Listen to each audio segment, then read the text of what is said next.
Oh dear. Hi everyone, my name's Phil and welcome to Phil Does 3D. I'm a multimedia and 3D artist and I stream live on Twitch on Mondays and Tuesdays at 5 p.m. Pacific time in the United States. That's 5 p.m. if you're in, that's 10 a.m. if you're in Australia or 1 a.m. if you're in the UK. Oh, it's been one of those mornings, I tell you. Remember guys, if you do miss the live streams, you can catch up at any time by clicking the videos tab on my Twitch channel or go to my YouTube channel /PhilDoes3D. If you want to join the Discord server, you can go to the About Me section and in my panels you'll find a blue graphic.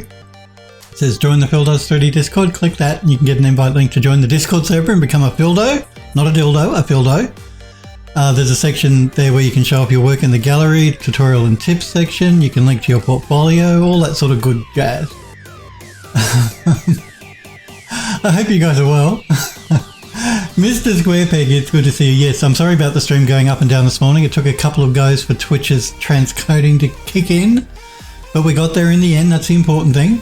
Sniper Girl, it's good to see you too. And Hellforge, good morning and thank you. There's the link that Hellforge has popped into Twitch chat if you want to join the Discord server and you're watching me live now on Twitch. If you're watching me back on YouTube at a future date, you can just go to my Twitch channel. So Twitch TV /PhilDoes3D and go to the About Me section and you can join the Discord server that way. We're going to continue working on the House in the Hollow game. You can wishlist that now on Steam. Again, go to the About Me section, look in my panels, you find a graphic that will take you to the Steam store page or click the link Hellforge popped into Twitch chat. I believe if you're actually watching me on YouTube, in the underneath the video in the description, I think I have a link to my Twitch channel and a link to my to the Steam store page though for the game. And if you want to find out more about me, thank you, click that link Hellforge popped into Twitch chat. That will take you to my website, phildoes3d with a .com on the end. I think that's everything. Good morning to you too, Hellforge and Sniper Girl. And Mr. Squarepeg. And Smurfberry, good to see you, Smurf. Yeah, it's one of those mornings. Transcoding didn't kick in and I was having problems posting my going live to Twitter and anyway. Smurf says time zones are an Illuminati plot. They are, and they make streaming really difficult actually, because I stream from Australia, as you guys know, and Twitch goes all over the world, and there are different times depending on where you are, where you live. It gets very confusing. But I work on US time, so don't get confused by just because I stream from Australia doesn't mean I work on Australian time. I work on US time. That's why my stream never changes. When I start streaming, it's always 5 p.m. Pacific time in the United States. So I work on US time. Smith says the earth is a hot dog. Sniper Girl says, yep, be a Phildo, not just a dildo, but one of Phil's dildos. That's right. Phew, what a nasty thought. Hellforge says, I'm doing all right overall. Got a bastard of a headache though. Well, that's no good. I had one last night actually before I went to bed. I took like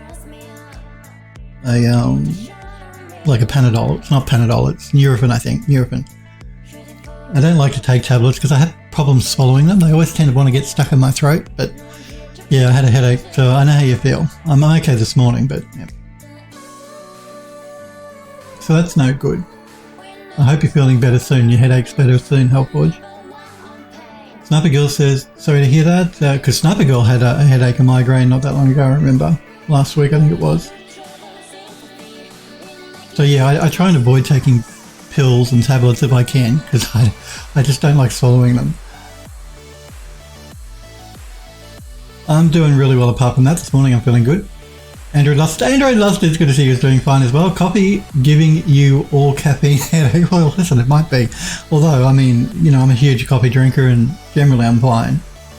I think it was actually, I find if you stare at the screen for too long, you can get a headache from staring at a computer screen. That and dry eyes. I find I get dry eyes working on a computer screen all the time. I think it's because you tend not to want to blink as much when you stare at a screen. That's my theory anyway. Probably completely incorrect, but you know, I'll stick to it. So yeah, headaches and dry eyes.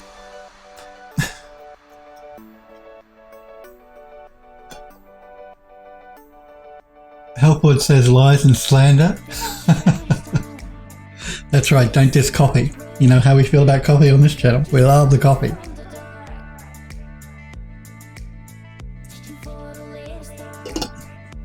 Save and copy is our theme. Isn't it, Helpwood? Okay, so we're going to continue working on the vintage car today. We're going to finish doing the UV mapping, and once we've UV mapped it, we're just going to vertex color it, then take it into Substance Painter to texture it. That's the plan anyway. Phil ever stops chatting and starts doing some work. Sniper Girl says, a combination of not blinking and your eyes not moving. Yeah, best to do the 20-20 rule. Every 20 minutes you stare at the screen, look off screen and stare at a distance for 20 seconds. Good advice. Ones that I don't take often enough. I just seem to think, I don't know about you guys, but when I start working, I sort of like go into some sort of zone. Not when I'm streaming with you guys because I have to pay attention to chat, but when I'm not streaming and I'm working, I tend to zone out. So I just sort of like, yeah, before I know it, hours and hours have gone past and I haven't moved, which is not good either. You're supposed to get up and move around regularly. So... Copy and save, Helpwood says, that's right. Well, let's have the copy for sure, because you don't need to say that twice for me. But we haven't done anything, so we can't save. Android Love says, look off screen and stare at the phone for 20 seconds. I don't keep my phone on my desk at the computer. I don't know about you guys, but you know Windows has the phone companion. I use that. So my phone is over on the coffee table and I sit at my desk. And if a message comes through, then Windows Phone Companion pops up and shows me the message. I can make calls from the computer as well if I really wanted to. I don't tend to do that though. So yeah, I don't actually keep my phone on my desk. But that's probably good advice. Maybe I should start doing that so I can look at that for 20 seconds.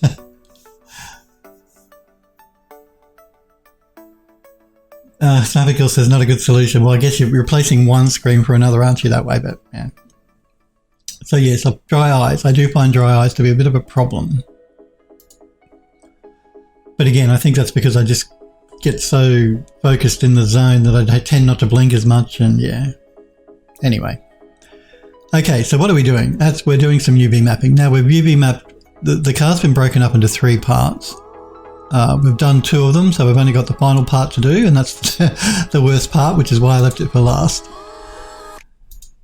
And it's all of this fine detail stuff that we have to UV map. So that'll be fun. Looking forward to that, because you guys know how much I love UV mapping. But we are using Rhizome UV, which will help get through it much more quickly. So... let's see how Rhizome handles all of this fine detail, shall we? Because you know the export plugin in Rhizome can be a bit fiddly sometimes. Android Dot says, I didn't know Windows has a phone companion. Yes, it does. It does have a phone companion. I'm not sure how compatible with a lot of the different phones it is, but it's compatible with my Samsung, so it's fine. Yeah, it's really handy actually. Because that way, like I said, I don't have to get up if a message comes through or a phone call comes through. The phone companion will tell me what it is and who it is. And I can, like I said, I can even answer them via the computer if you've got a mic, which I do, obviously. You can hear me, so you can even make calls and answer calls through the computer, through the phone companion app. Come built into Windows 10. So yeah, let's send this over to Rhizome and let's see how we go, shall we?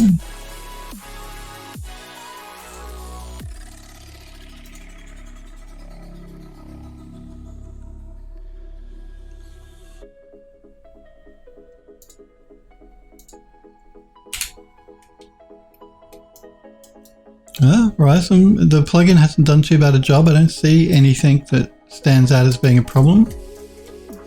Everything looks like it came over okay, which is good.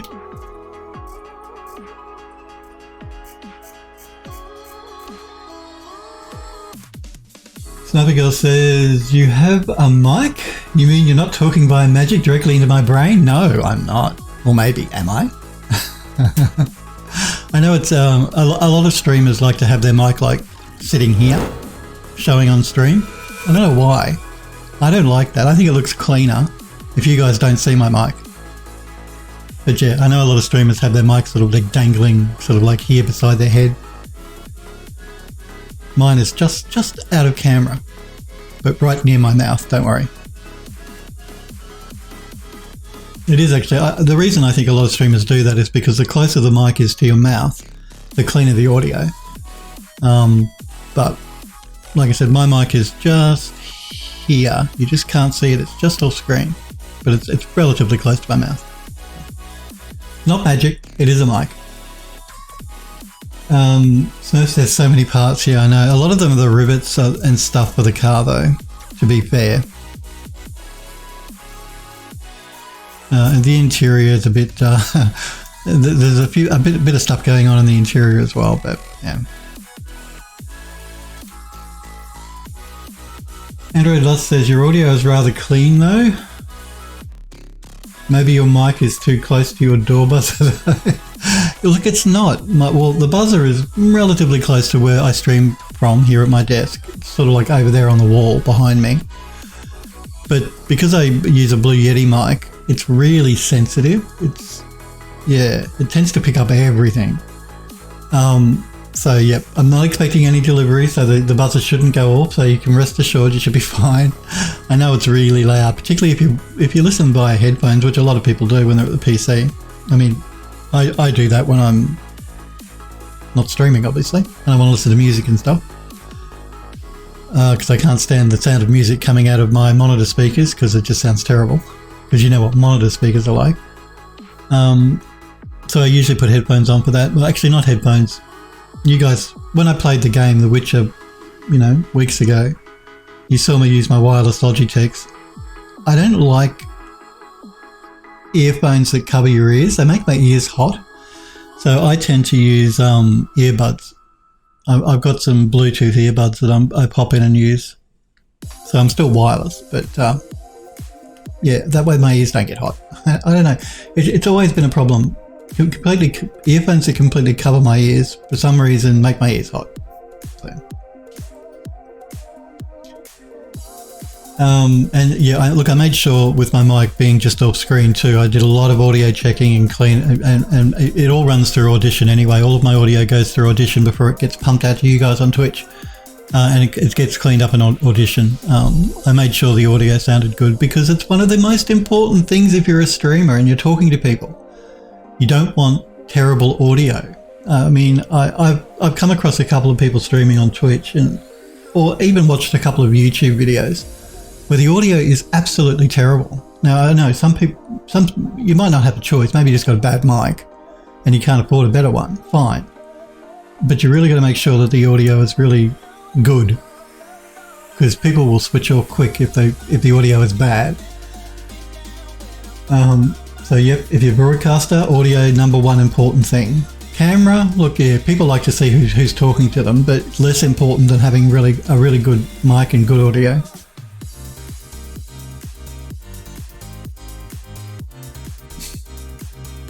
Android Lost says, I swear when it goes off it makes you look. It makes me jump.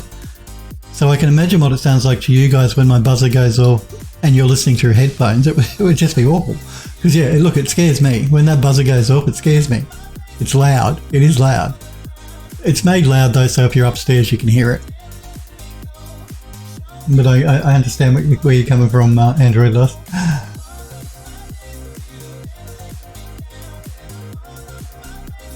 Hellboy says it depends on the mic. I have to have mine really close because I have nothing boosting the signal. Yeah, well that's true. It does depend on the mic, and it depends on how you process, whether you're processing the audio or just using it directly. Like I said, my mic goes through Audition before it gets sent out by Twitch. So it gets. I think I run. How many filters am I running on it? I think I run about 4 or 5 filters. Different filters on my audio before it gets sent to you guys, so to make sure it's clean. Not that the Blue Yeti mic is a good mic anyway. You don't need to run it through Audition or through anything. If you use OBS, I mean, it has filters built into it now. You don't really need to run it through Audition.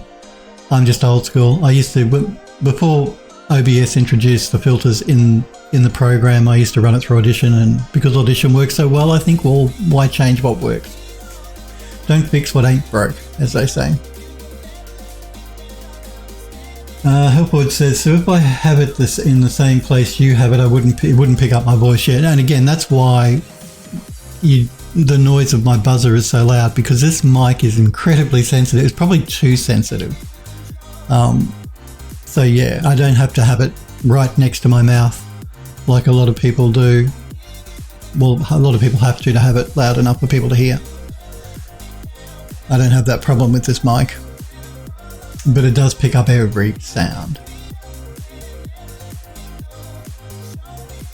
Android Lost says, kind of like mine, Hellforge, but I do have a Blue Yeti. Oh, you got a Yeti as well, Android Lost, okay. I just never bothered to try to set it up. Look, the Blue Yeti is a great mic. I love it. I love the mic. It's very big. I love the design of it. It's very like vintage looking, the shape of it and stuff. That's the other reason I chose to buy the Blue Yeti one, because I like the look of it. But it is very big and it is very sensitive.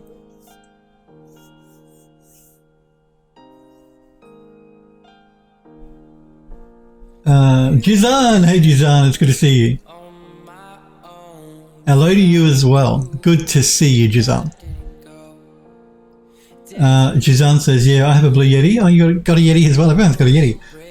I turned the mic down to 80% in Windows and then add a small amount of gain. Yep, I pretty much do that as well. I think I set the mic at like 24% for volume from memory. So I have it turned right down as far as the volume, amount of volume goes on it, the recording of it,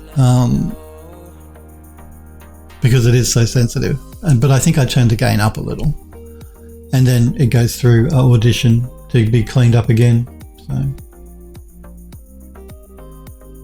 Jazan says, I run it through the NVIDIA Broadcaster, which has great noise cancellation. It does, and yeah, I use NVIDIA Broadcaster now for the green screening. I used to use a green screen, as you guys know, when I first started streaming, which is still cleaner than NVIDIA's. Like, NVIDIA's is fine, it's good, you see it now. It takes out the background without a problem. The green screen was a bit cleaner and a bit better, but it's so fiddly. You've got no idea.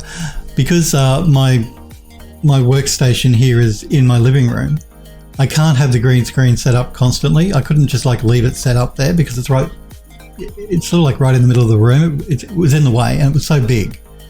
It was a portable green screen thing. So while it worked well, it was really inconvenient. So I love NVIDIA's broadcast software to remove the background, because it does a good job. Not as good as a green screen, but it's good enough. But I don't use the noise removal in broadcast because I run it through Audition. But I could stop using Audition and run everything just through NVIDIA Broadcast. And remember, it's free if you've got an NVIDIA graphics card. You do need a 2,000 or 3,000 series graphics card, I believe. Then yeah, NVIDIA Broadcast is really good.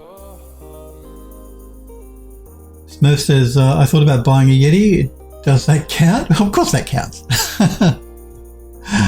Thinking about buying things is just the same as buying things. Andrew Love says, I had a blue snowball earlier this year. I got it from a friend, but if you accidentally unplug the mic, it would always blue screen my PC. Well, that's not good. Never was a problem until I lost a few hours of work. Yeah, that's not good at all. You don't want your mic blue screening your PC, which is unusual. I wonder why it was doing that. PCs, you've got a mind of their own. Jizan says, you need the boom lights and the Elgato green screen that folds into itself. Yeah, look, I saw that. There's a screen that you can buy too. I don't know if it's the one you're talking about, that you can actually attach to the back of your chair. It's like a large oval shape that sort of slips onto the back of your chair here and sort of goes around. So that would have been an option. But NVIDIA Broadcast is much easier to use. I don't have to set anything up. I don't have to worry about unsightly green screens in the living room and all that sort of stuff anyway. It's quite amazing actually, the Well, we've looked at the phone thing before, where you hold your phone up and it disappears in a video broadcast. It's really quite freaky.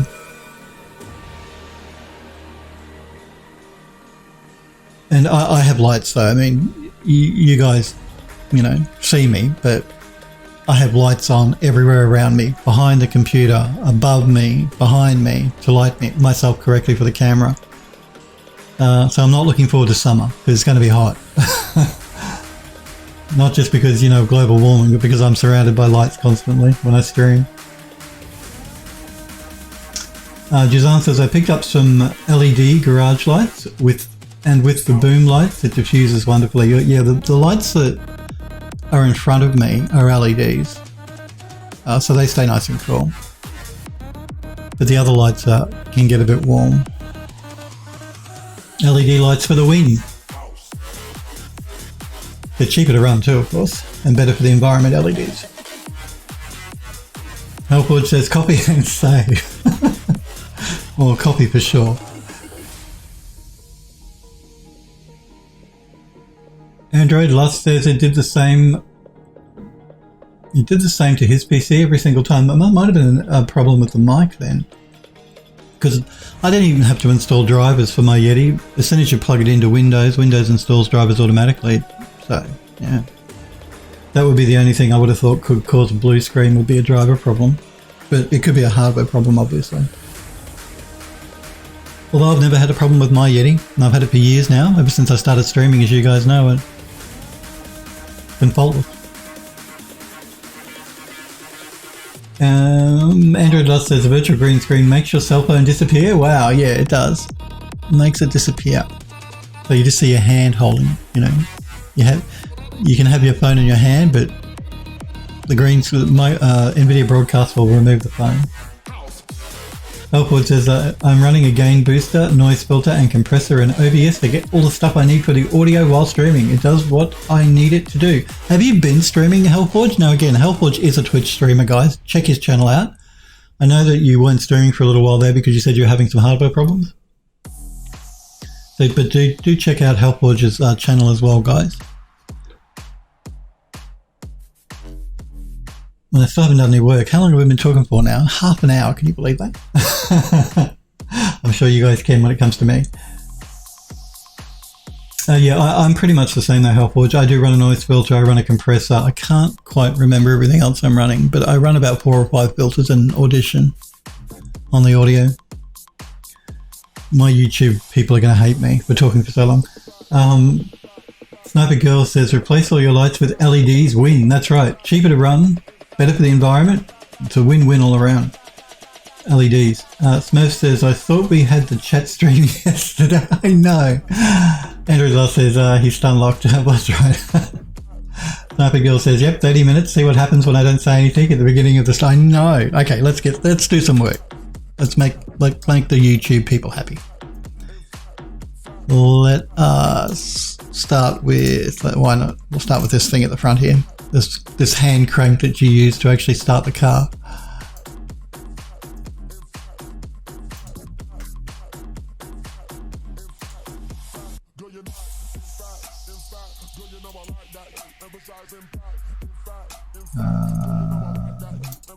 Yeah, let's see if we can get a different unwrap. Juzan says, my entire apartment is LED. I save so much money. Yes, LEDs are really good.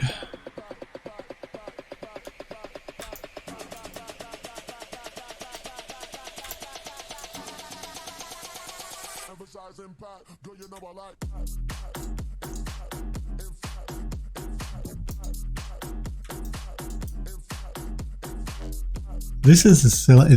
Let's just see if we can't get an unwrap with one of the other tools. That's a bit better.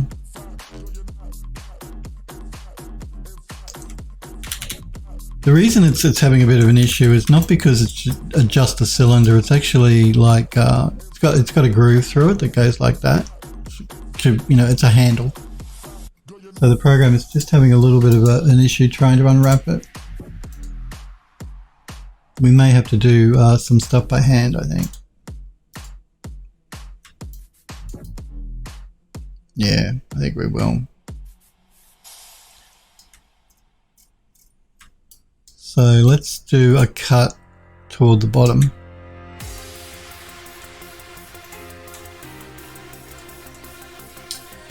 Hang on, let's do that again.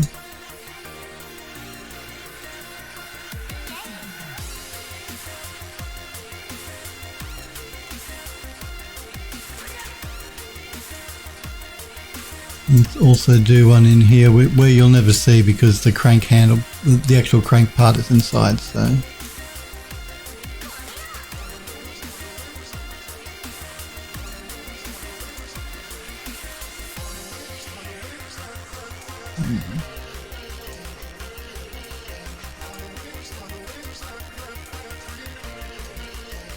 And we'll do a cut through here as well, I think.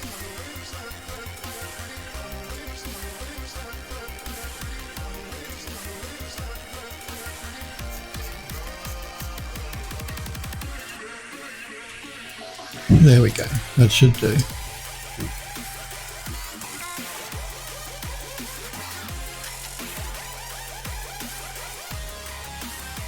Halford says, it's been a while now because I have so much tech issues while working in Painter. So you hadn't streamed for a while.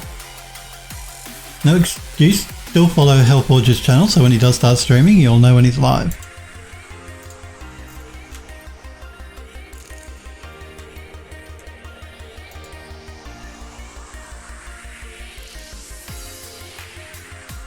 Sniper Girl says, make the YouTube people happy, too late. I know. They can fast forward me though. You guys can't fast forward me, you just got to put up with me while I'm chatting away. So, this might be another one that I'm going to do by hand. A program, let's see what it can do.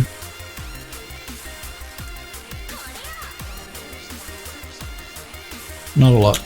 For that one anyway. Let's try another one.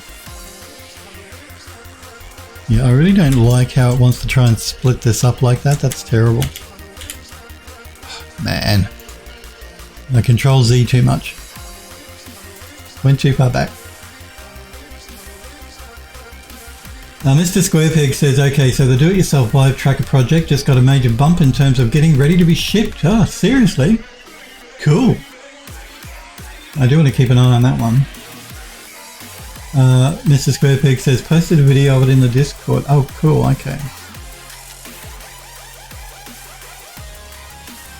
This HTC Vive custom tracking, custom made sets is in action. We'll check the video out just before I sign off for the day, Mr. Squarepeg. So I'll have a look at that. But if you don't want to wait for me, jump on the Discord server because Mr. Squarepeg posted a video in the general chat on the Discord about these custom trackers, VR trackers, the cheap ones. We like cheap.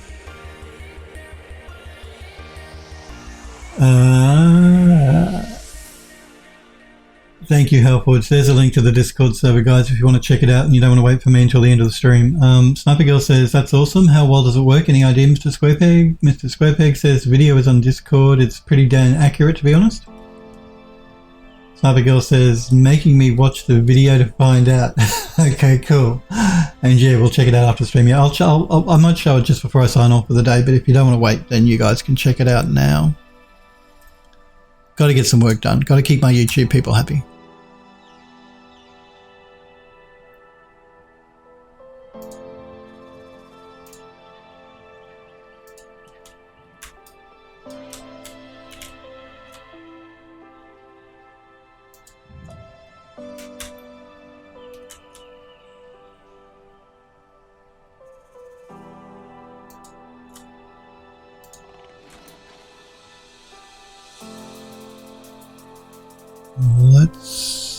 Okay. You would make my life difficult, wouldn't you?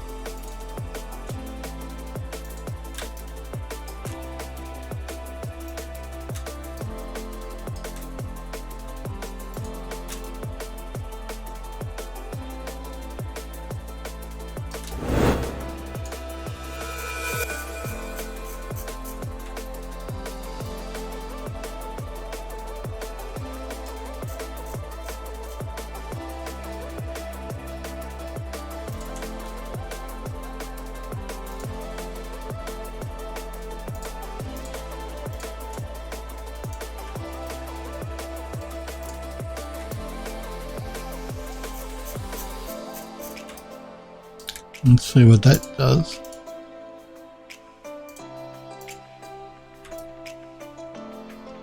That should work. Actually, probably should have placed the cut underneath, but that's fine.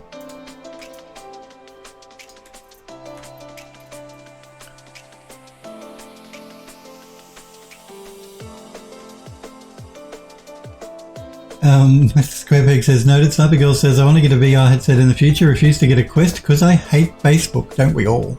Sniper Girl says, looking at the deck of gear, you showed us that one when we were talking about it a few weeks ago. It does look really cool, this deck of gear one that she's talking about.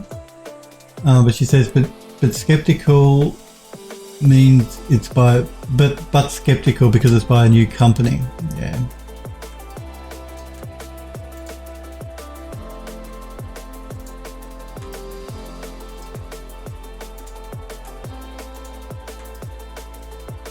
Well, there's no rush to get VR. I mean, you know, it is very cool. Playing games in VR is very cool, I have to admit.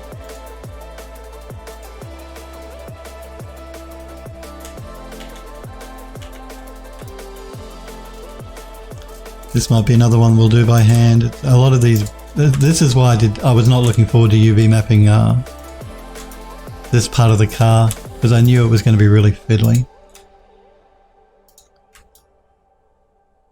I just knew it.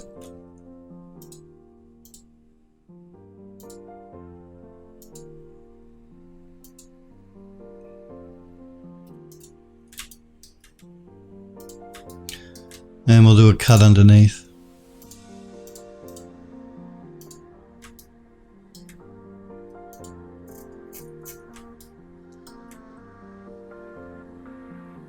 Andrew Dust says, yeah, deck of gear, thanks for the reminder.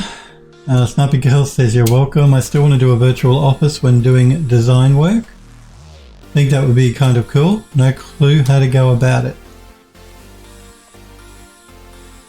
So you want to design your own virtual office for VR? Is that what you're saying, Sniper Girl? That shouldn't be too difficult. You do it in 3D, and look, I haven't looked into it personally myself yet either. I can't. Working in a virtual office in VR is incredibly cool, but I need to see my keyboard to be able to work. And you can't do that in VR unless you buy one specific Logitech keyboard that you can bring in. And I don't like that keyboard, because I like my mechanical keyboard.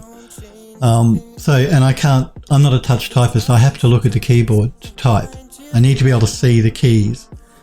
I wish I could blind type where I didn't need to look at the keyboard and I could just type away, but I can't. I need to see the keys. I mean, I'm quite fast at typing, but I need to see the keyboard. And in a virtual office in VR, you can't.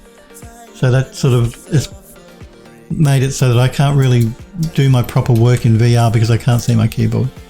The mouse is not a problem because, you know, I always have my hand on my mouse, that's fine.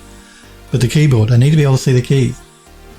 That could change with pass-through and stuff, so we'll see. Because working in VR is still relatively new, even though VR has been around for a very long time. Sniper Girl says, will be something I find out. Yep, lots to learn with VR. Android Dust says, could that be done in UE4? Yeah, the virtual office thing could be done in UE4 for sure. Unless I'm thinking, no, you asked it. No, you can. Look, the Unreal Engine has full support for virtual reality. Epic Games built that into the engine years ago, so it fully supports VR. So that wouldn't be a problem when it comes to the Unreal Engine. So I'm sure you could do it that way. But the main problem, like I said, I find with working in VR, in a VR office, is I can't see my keyboard. Sniper Girl says, yeah, thinking a space scene platform, same shape as my room. All of that stuff's really cool. Yep. And being able to have a screen or multiple screens floating in front of you in a VR workspace is really good for productivity and really helpful. Just the keyboard thing, they've got to make it so I can see my keyboard, because otherwise I can't work. I use the keyboard a lot more than I think I do. It's not until you can't see it that you realise just how much you use it. So I needs the keyboard. You need to be able to see the keyboard.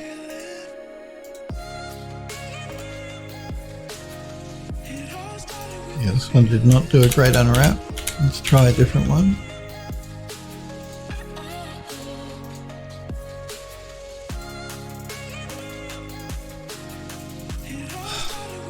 There's going to be another one of those ones that I'm going to have to clean up. So we'll keep the seam back there.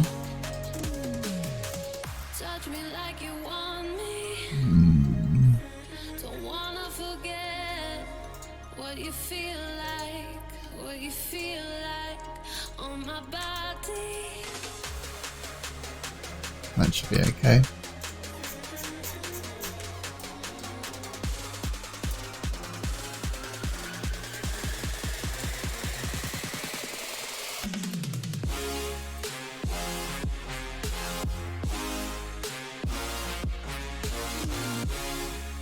So much fiddly stuff with this model.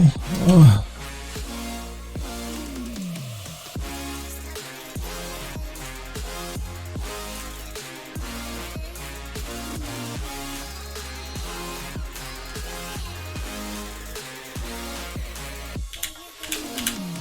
Let's just try a different unwrap on that. And I'll do some cleanup again.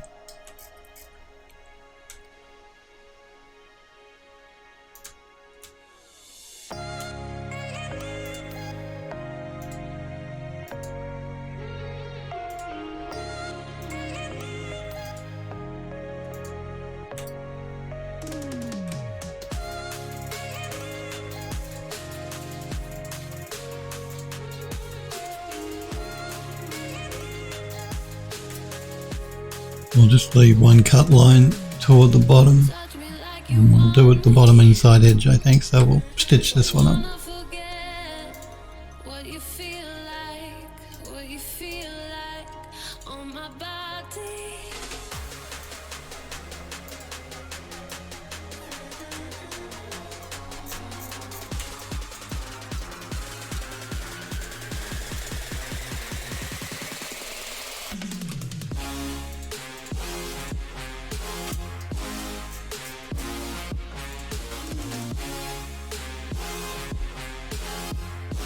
Sniper Girl says I can blind type, but I need to know where the keyboard is. Also, I have a drawing tablet. I want a way to be able to track it if possible. Either make a screen exactly where the tablet is on the VR workspace as the real one is. Android Lost says there is VR sculpting, but don't exactly know how viable it is though. I haven't tried doing any sculpting work in VR.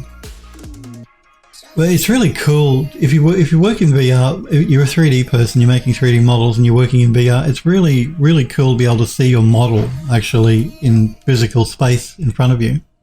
I mean, that is one of the best things about VR. If you're working on 3D stuff.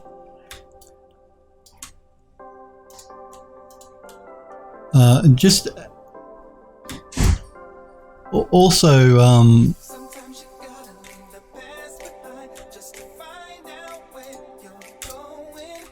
Just gaming in VR is really cool.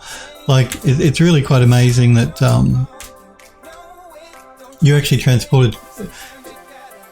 Yeah, you actually it feels like you're in a physical space. Like it's not like playing a game on a screen in front of you where it's flat. You're actually in the game, which is really cool. Really cool. I can see why people love gaming in VR. It's just a shame that it's so hard on your graphics card. Like you really need a really beefy graphics card.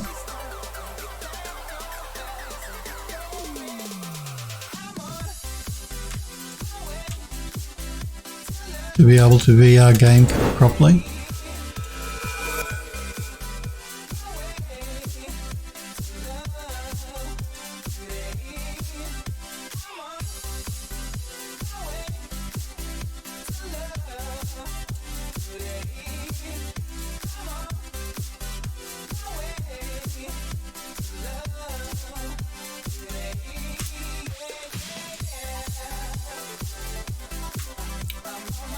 But it is very cool. Very cool to be transported actually into the game world. Yeah. Not that I've done a huge amount of gaming yet in VR. I've just had other stuff I've had to do. I haven't been able to play with VR as much as I would have liked, unfortunately. This looks like it might be... It may have had a problem bringing the model in here on some bits. So... I may check that back in Max. We may do that in Max and leave it. We'll move on to the other bits, but I must remember to check that. Even though it is under the car and probably will never be seen, but yeah, I'll check it in Max.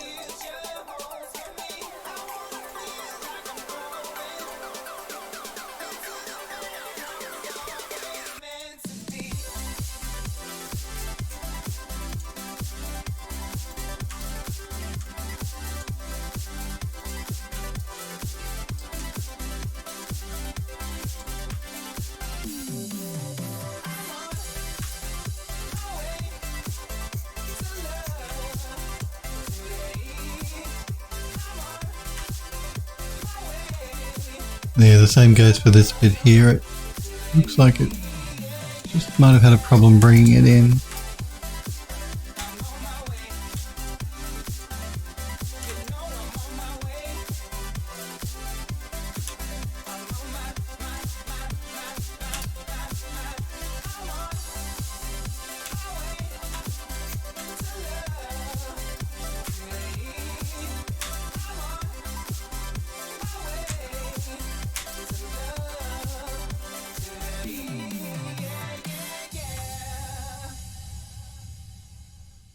Yeah, I don't know if that's a problem with the export or what's going on just there. But again, we'll check that, I think, when we get into Max. Instead of trying to fiddle around with it here in Ryzen.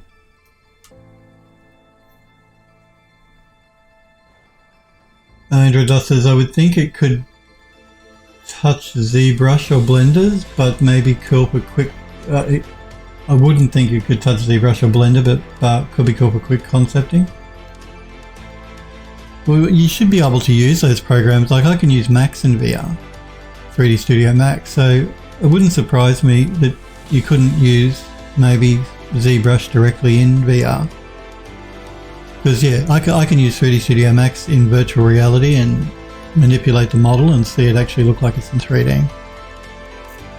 So I wonder if you could do that with ZBrush as well. Again, you know me, I don't like ZBrush that much, so I haven't taken the time to find out. I only use ZBrush when I absolutely must. Well, we'll do it. We'll do this one by hand. It'll be quicker. Trust me, guys. It will be quicker to do it by hand.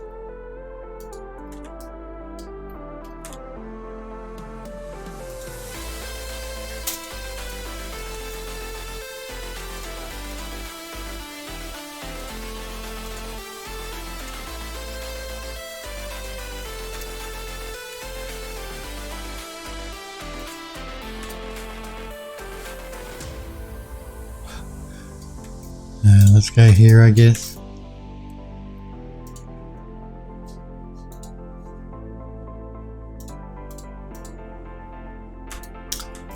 And let's do the cleanup work.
Here we go. I was getting a bit lost there for a minute.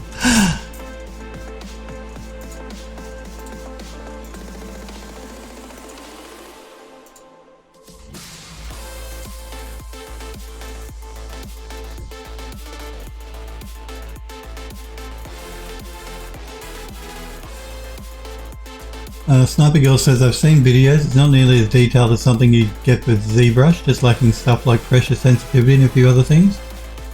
Andrew Luss says, I wouldn't think it could touch ZBrush or blenders, but maybe could with sculpting. Andrew Luss says, I don't think ZBrush has VR capabilities. Not sure if it could unless they get rid of the 2.5D viewport. Which they should do. I mean, do you guys ever use the 2.5D viewport in ZBrush? I know I don't. I know I find it annoying. I don't understand why they've kept it around. I mean, I'm sure there may be some people that use it, but I certainly don't. And you know, if you don't want to get rid of it because some people use it, Pixologic, fine. At least give people the option to disable it. You know, just give people that option. Don't remove it completely, but give people the option to disable it. Yeah, there are many things. Again, don't get me started on ZBrush. You know what I'm. But that's the reason the interface is so bad. It's not just that the interface design is bad.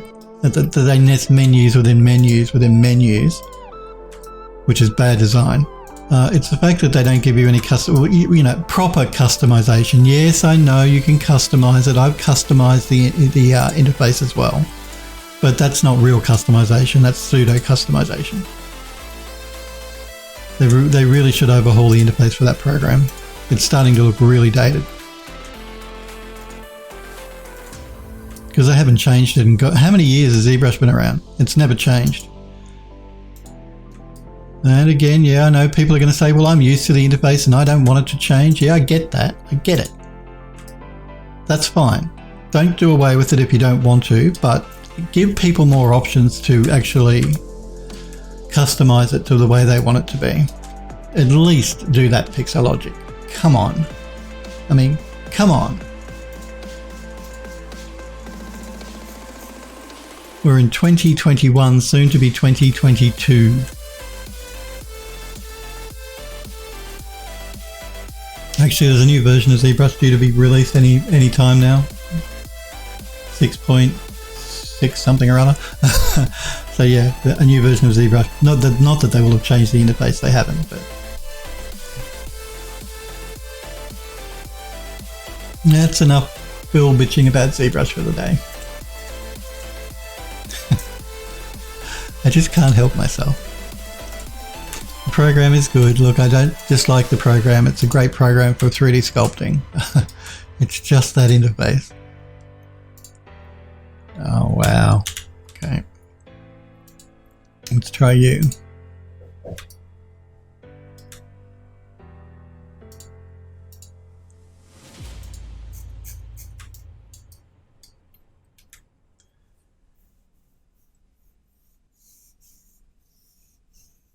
Sniper Girl says you could put it on a virtual screen. You could certainly do that. Basically anything you can use on your computer monitor. If you're in VR, you can put them on a big virtual screen in front of you.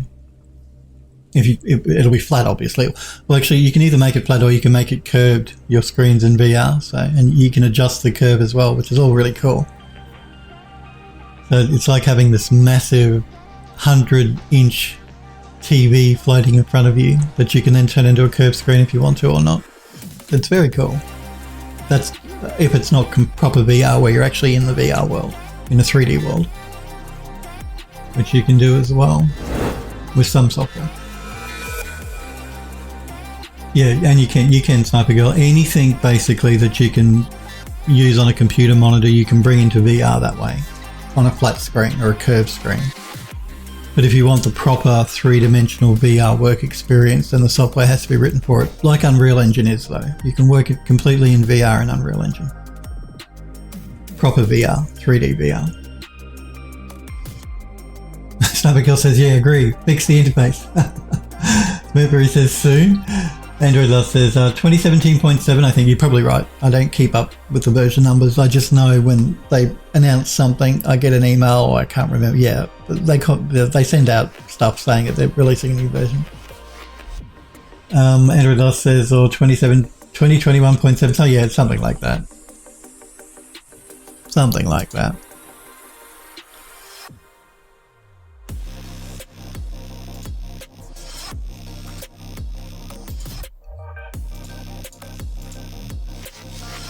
They're French, I think, aren't they? Pixelogic are a French company from memory.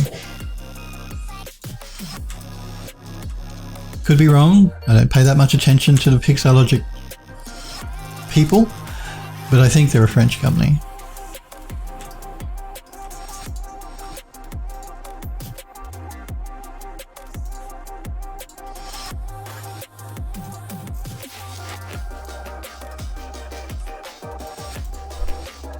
Which would explain the interface. Oh, burn.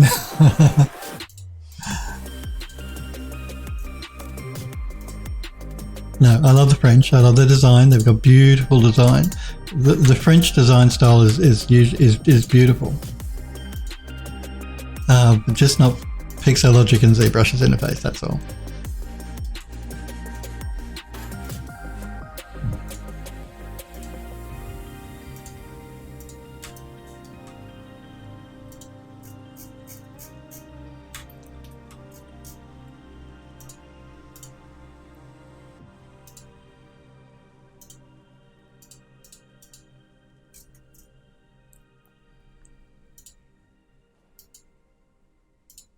It's funny actually when you see people complaining about the interface of ZBrush and then you see the ZBrush fanboys defending it. It's always quite funny.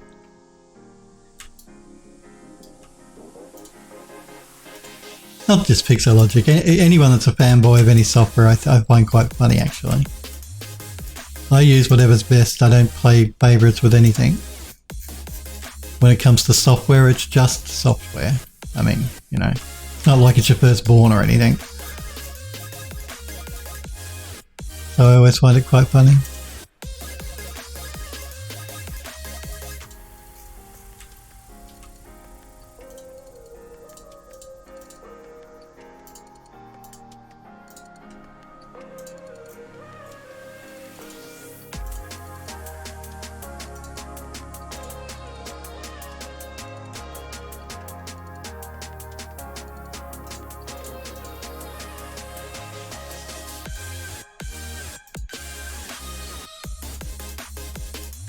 The other thing I want to point out with Rhizome is these tools over here, so these three buttons you see here, which are edges, unwrap and pack, generally do a good job, but don't forget, you can't really see them, behind me, these buttons down here can do a better job for some reason. So while these ones are good, if you don't get the result you want with these ones, do use these ones down here, because they generally can do a better job. I don't know why that is. I don't know what the difference between the two is, but I've noticed that particularly the optimize down here is really, really good. So, and these are just the pack tools here. And that's the unwrap tool. Copy and save. Well, I can't actually save when I'm in Rhizome because it sends it back to Max, but I'll have the copy for sure. Android Love says, after paying like $800 for ZBrush, you have to fanboy for it. I guess that's true. It is an expensive piece of software. It is good. I'm not trying to say it's not worth $800, but I could. It is an expensive piece of software though, for sure.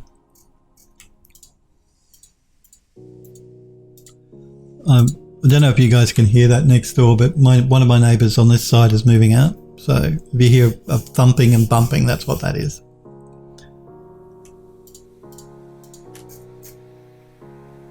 Not the one that snores. They're on the other side, unfortunately. The one that snores at night and keeps me awake. Well, it doesn't keep me awake, but you know, the snorer. They've just moved in, unfortunately, so I don't think they'll be moving out for a while.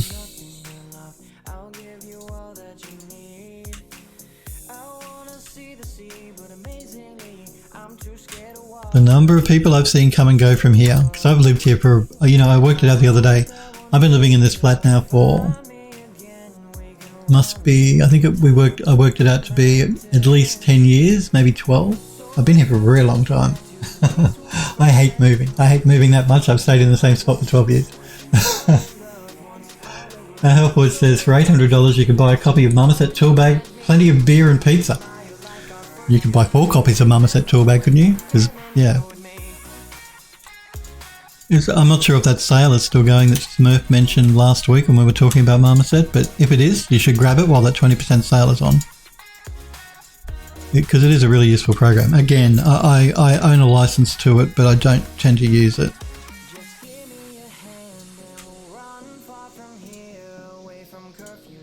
Not because I don't like it, just because I don't tend to need to use it for what I do.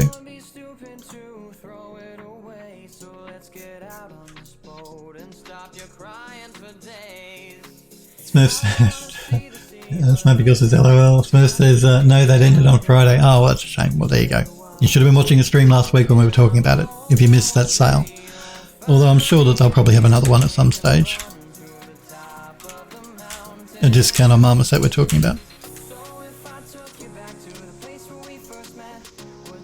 Because you guys love the unbaking, and again, I don't tend to use it, so I can't talk to how good the unbaking is, but you guys love it, so I'll take your word for it. I should really install it and play around with the new version.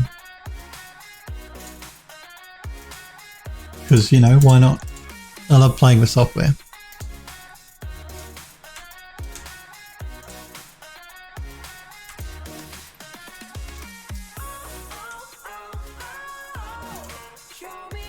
No, I hate doing this model so much. There's so much fiddly bits and pieces.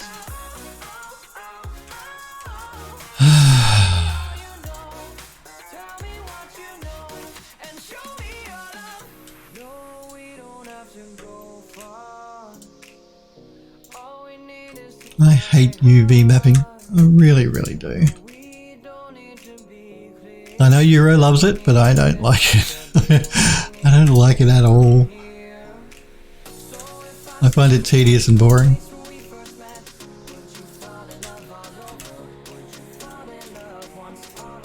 It's really important, to get a good UV map to get a good texture, but man, I hate doing it.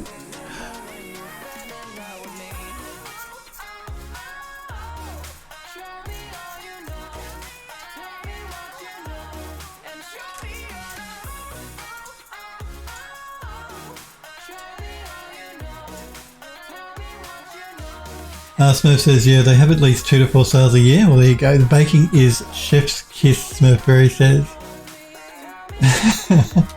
I like that expression, chef's kiss. So yes, apparently the baking is good. I have not done it myself, but I should give it a go.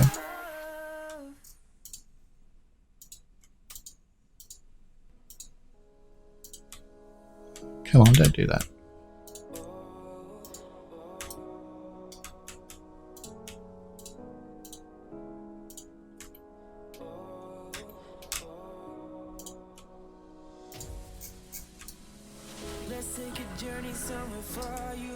Again, my apologies if you can hear that drilling going on in the background. I don't know what's going on there. The joys of living in an apartment complex with other people. Or, a flat. Surrounded by other flats. What joy.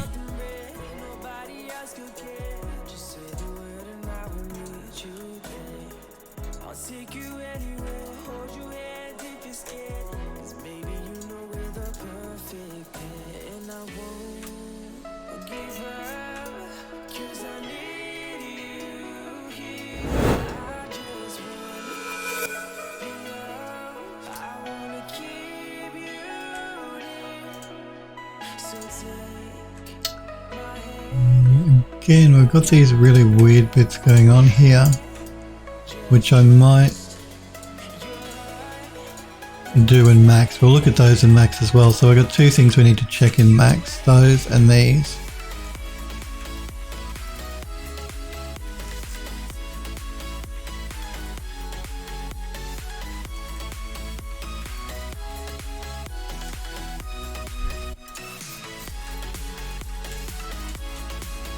let's live dangerously and try and do a couple at a time. I just want to get it done as quickly as I can because I really don't like doing it.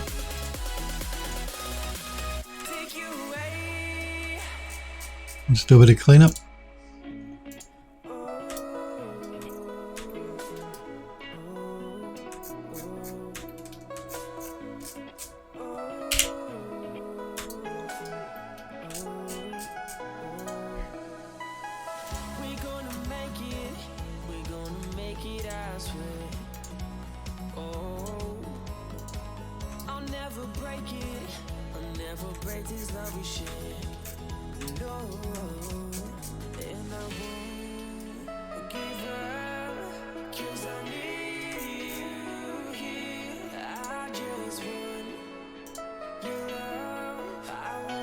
Sniper Girl says, yeah, it's the baking system is amazing, and Mum said. Helpwood says, honestly, after you having used Toolbag for baking, I can't ever go back to Painter for that. Toolbag creates a cage that you can use for baking, and it can paint out skewed areas without having to manually create a cage or mid-poly mesh in addition to the low and high poly. I'll have to check it out, at least for the baking, because I'm curious to see how good it is. Because I actually don't have a problem with the baking in Painter. Yeah, I've generally not had a problem, but if Marmoset does it better, well then I'll have to install it, and even if I just use it for baking, then why not? Helpwood says there's no reason not to use it. Well, this is true. I really should install it. Like I said, I own a license for it, so if the baking is better than Painter, I'm all for looking into that. Bear in mind though, with Unreal Engine 5 now, they're saying that baking is going to become unnecessary with Nanite. They're saying that normal maps will become unnecessary as well with Nanite. You won't need to create normal maps anymore for your 3D models and games. You'll just bring the high-res version in. I mean, yeah, and apparently there's a new compression that's being developed for Unreal Engine 5. A compression to reduce the size of the actual executables and working with the engine with really high poly models. So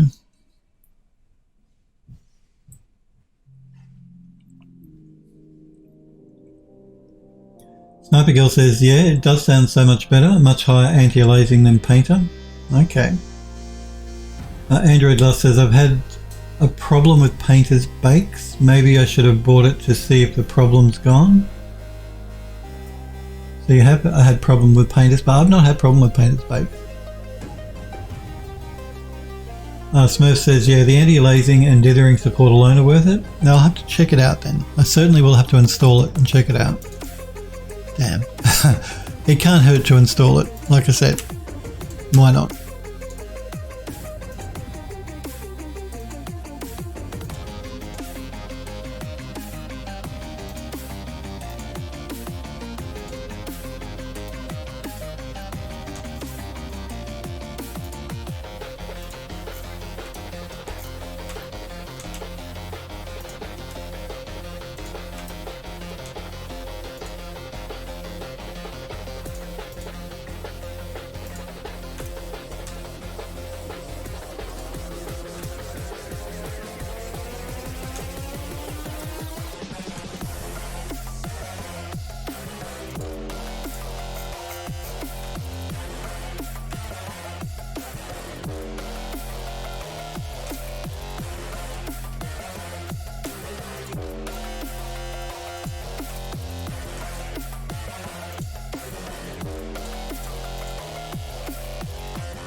Smurf says the cage manipulation is useful for bakes where you get to have meshes that aren't simple convex shapes. Okay. Max, 3D Studio Max's cages aren't simple shapes. It actually takes the form of the 3D model. Painter, I don't know, because Painter does it automatically, really. You don't really get to see the cage in Painter. But I know Max is baking. I don't tend to bake in Max, but the baking in Max is pretty good. Belford says there's a 30-day free trial for it, so you can test it out before buying. Well, there you go. I actually bought a license for it. I have a license for Marmoset Toolbag 4. I just haven't installed it. But I really should check it out. Particularly because you guys say that the baking in it is good, because I do baking quite a bit, particularly for the game. I don't tend to bake a lot when I'm doing ArchViz work, but games work I do.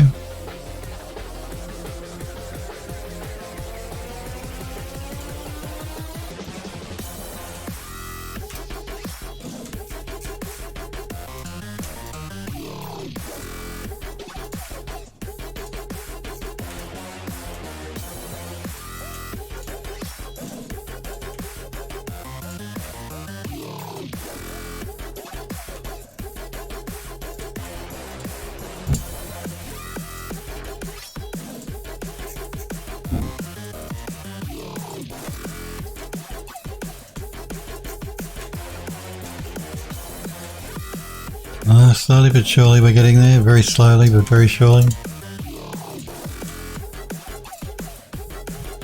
Another one here that's strange. We may leave that too, we'll come back to that in Max.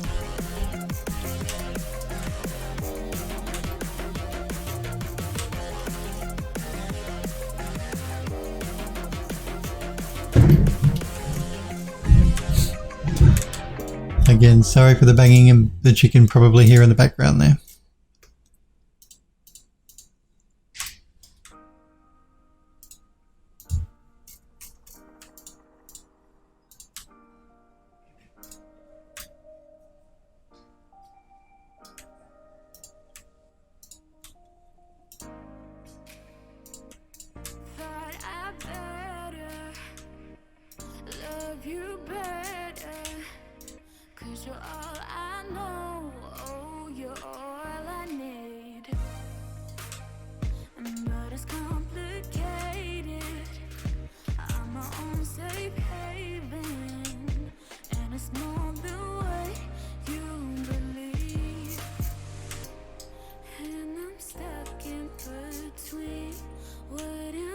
Just gonna go back because I forgot to stitch this one up.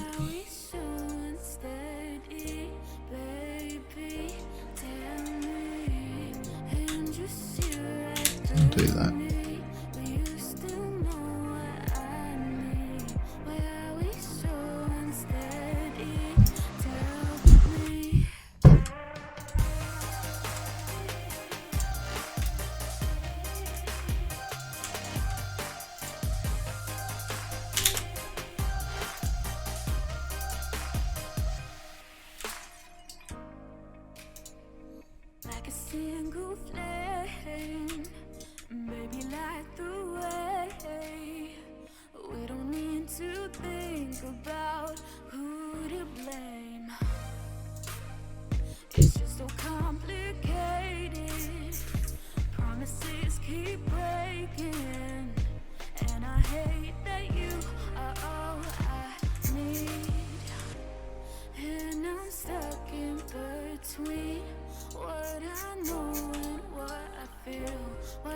Coffee, yes, coffee. Let's have coffee.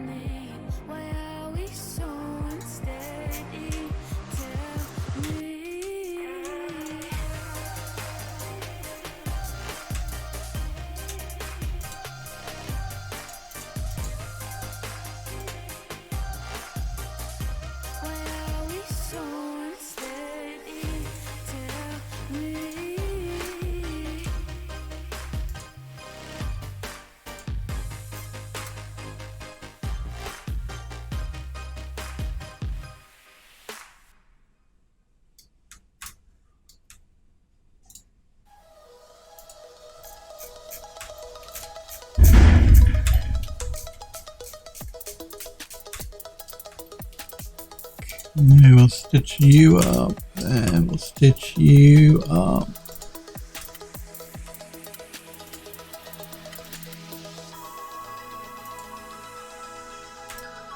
And we'll stitch you up. Pack and optimize.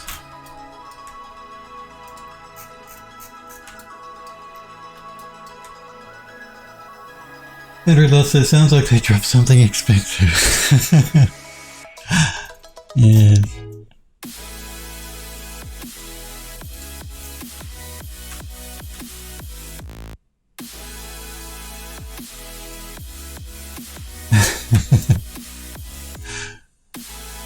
Let's hope not.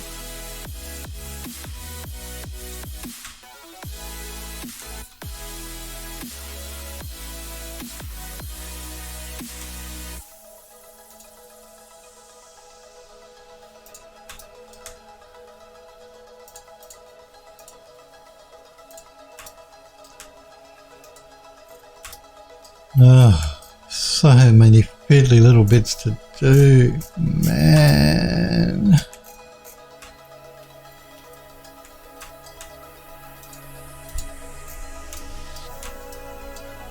I should have got one of the other guys to do this. No, I don't believe in doing that. I don't believe in, just because I don't like doing it, I don't bob it off onto somebody else to do. That's bad.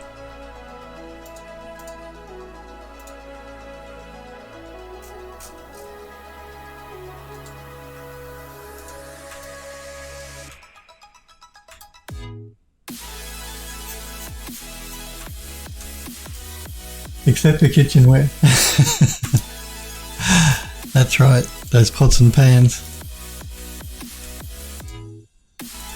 Well, they actually had to redo them, you know that, because remember the first time that it was done, they made them too dirty. So they had to be cleaned up.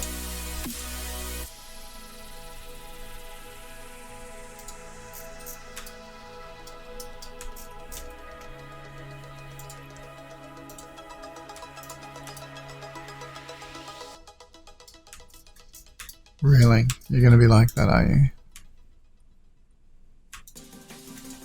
Really? Okay.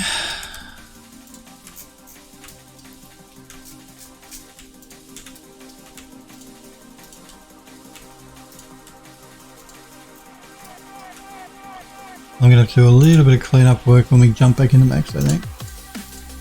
On some of the assets. Some of the bits and pieces here.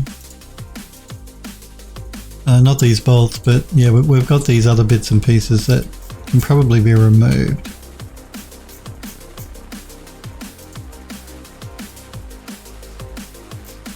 So I'm not going to UV map them because I'm probably going to end up removing them.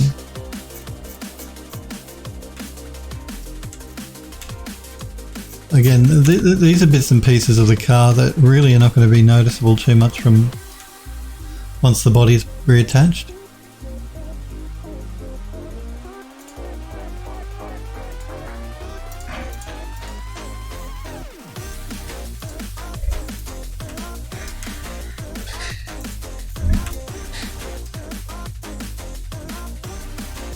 Just want to make sure I haven't forgotten anything as we go, as we start to work our way back toward the back of the car. See, things like here, all these bolts, I forgot to do them.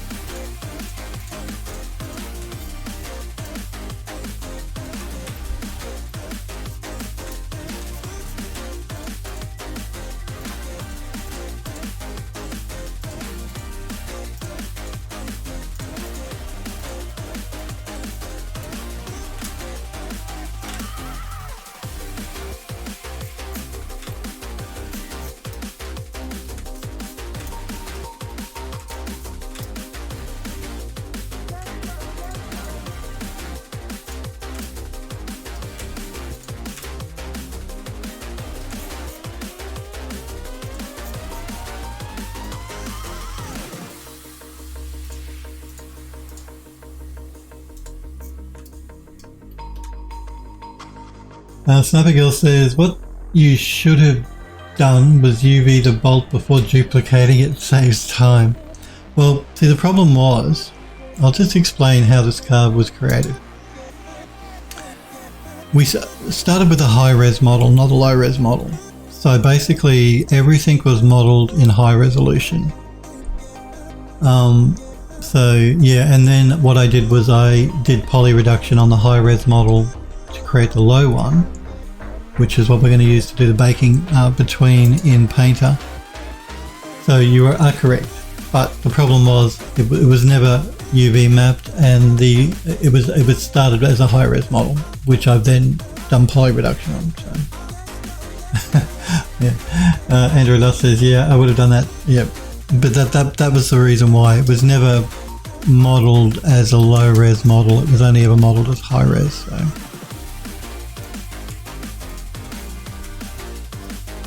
I mean, using Ryzen makes it much less painful than having to do it, say, just directly in Max, but yeah. We make do with what we got.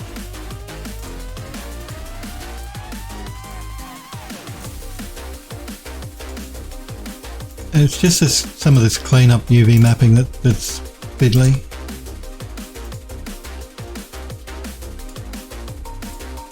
It's not difficult, it's just fiddly.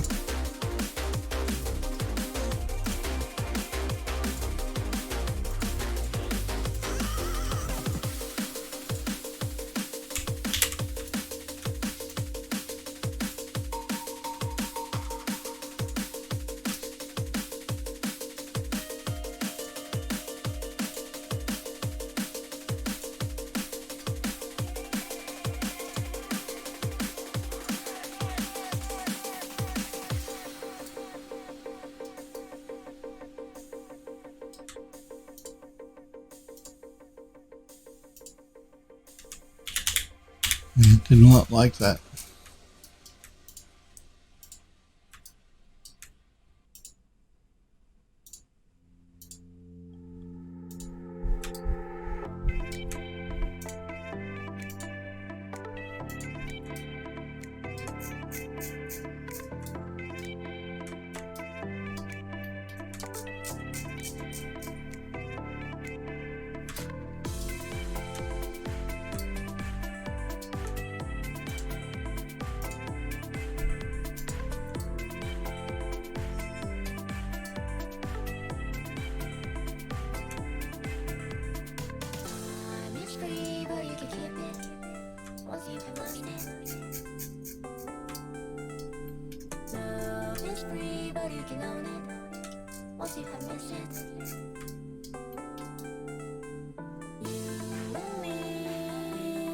Like the majority of these bolts, I could just select them and do them all at once. So the bolts won't be too bad.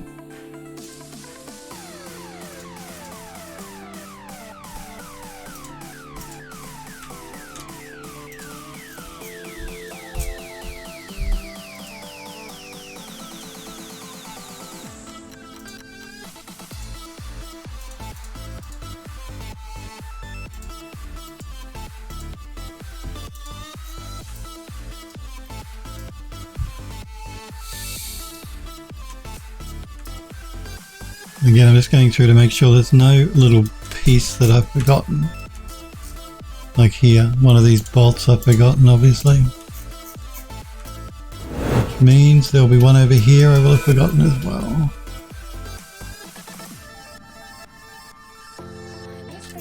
Hang on. Okay, it's there. No, I remembered. No, I didn't. That one.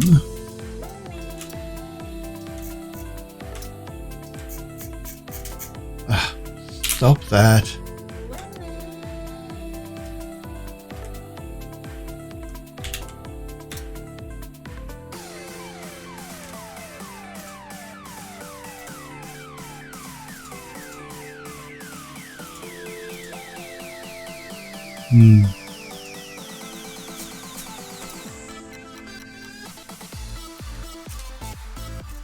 Again, it's this piece around the outside edge here that I think I'm going to remove when we jump back into Max.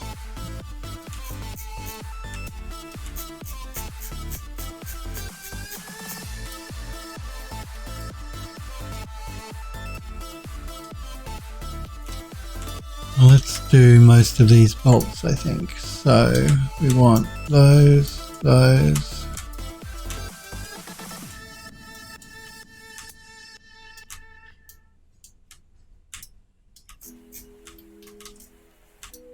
And these.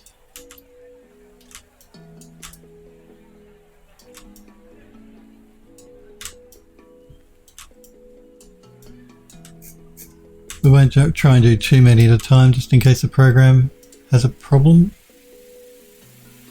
And I would be in the wrong mode, wouldn't I?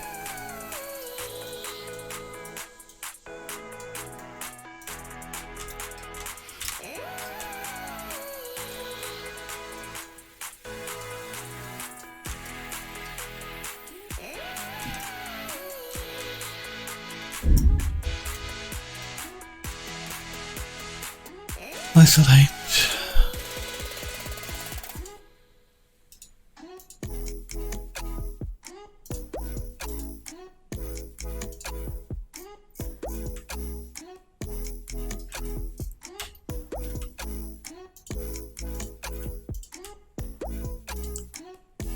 Isolate.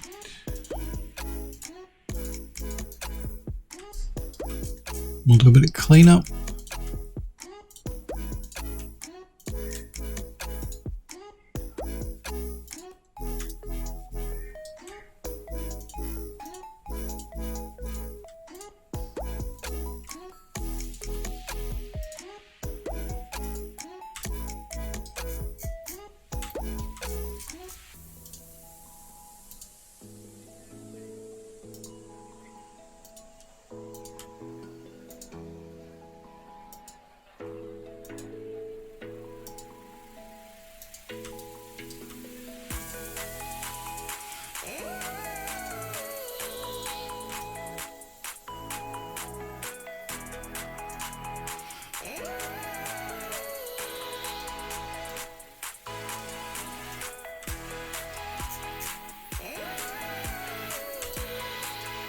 Getting there. We're getting there. Slowly but surely. Hang on, what's the questions here? Smurf says, is the whole car going to be one texture map? No, it won't be. It'll be 3. So we're breaking it up into 3 different texture maps. Because the car's going to be quite large in the game world, and because the player's going to be able to get right up to the car, I thought I'd break it up into 3. I probably could have got away with 2. Bearing in mind that when we texture it up in Painter, we're going to be saving out 4K textures, but when they're pulled into the engine, they're going to be reduced to 2K textures. So yeah, I didn't want to break it up into too many material. I didn't want too few textures because I thought it might not look right. So 3. We're going to have 3 basically. 3 different texture maps for the car. Because there is a lot of fine detail in the car. So yeah, I was just worried that going with 2 texture maps might not have been enough to capture all the to texture up properly all of the detail that we have going on in the interior. The same for the bake. I was worried that if we used 2 or 1 texture map, we wouldn't get a good bake out from high to low. Because yeah, the pixel density wouldn't be high enough. So 3. Long story short, 3.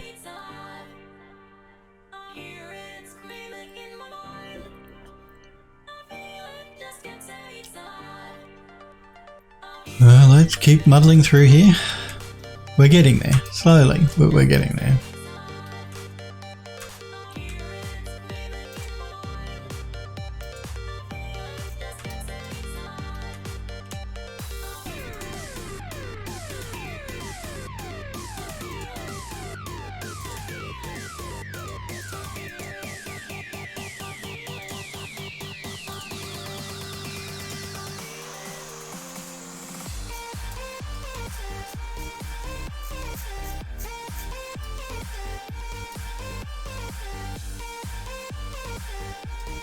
And again, I'm just checking to make sure there aren't any little fiddly bits and pieces that I've forgotten as we move back toward the car. I think we've done all the bits I need to do at the front.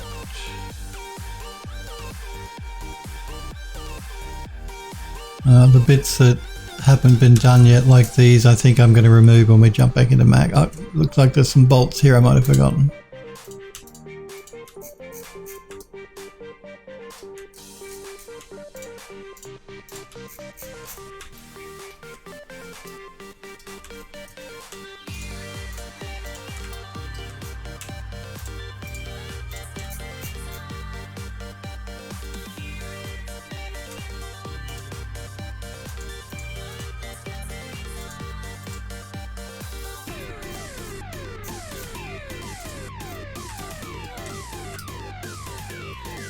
Anything else? Have I forgotten anything else here?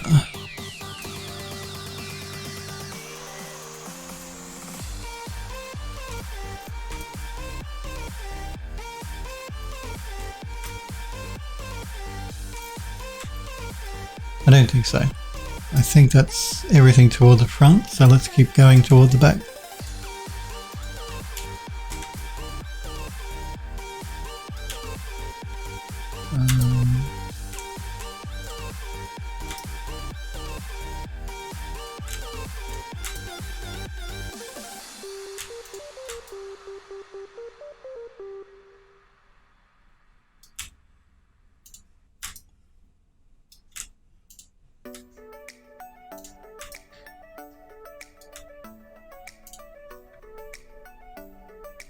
Helpwood says you forgot to have some coffee. Well, let's fix that right now.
So we've got all the bolts at the front, so we're sort of like, I guess halfway done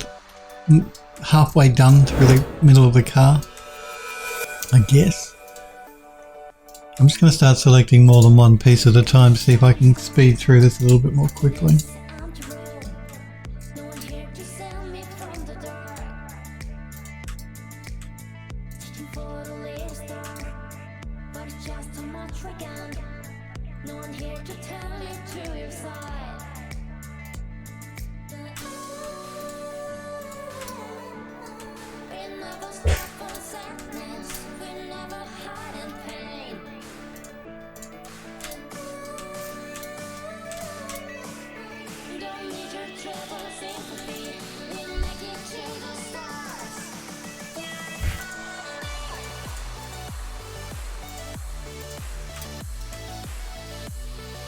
Thank you. Here we go. There's the, if you want to join the Fieldhouse 3D Discord server, guys, again, that link that Hellporch has popped into Twitch chat, just click on that.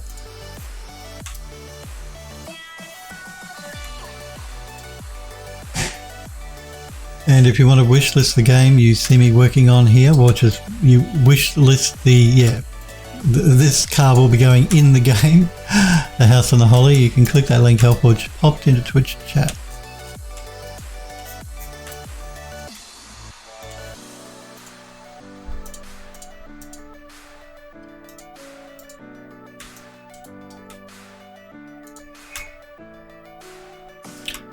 Again, we're going to have to check that in max, I think. So let's see here.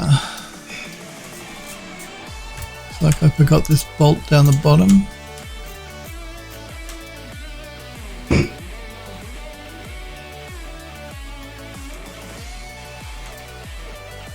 And then let's do these bolts at the top.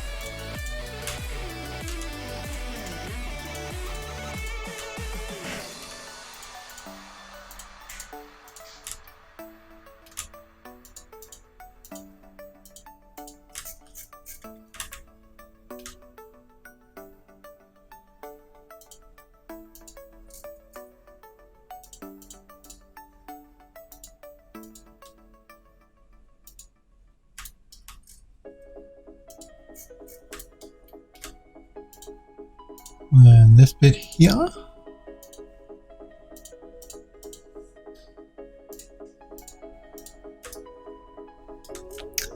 Might just do a little bit of tidy up.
Right, so basically everything from around the middle of the car back to the front should be done.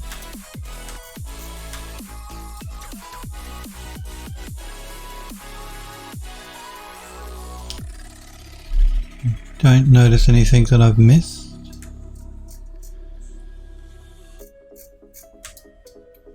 Okay, let's keep going.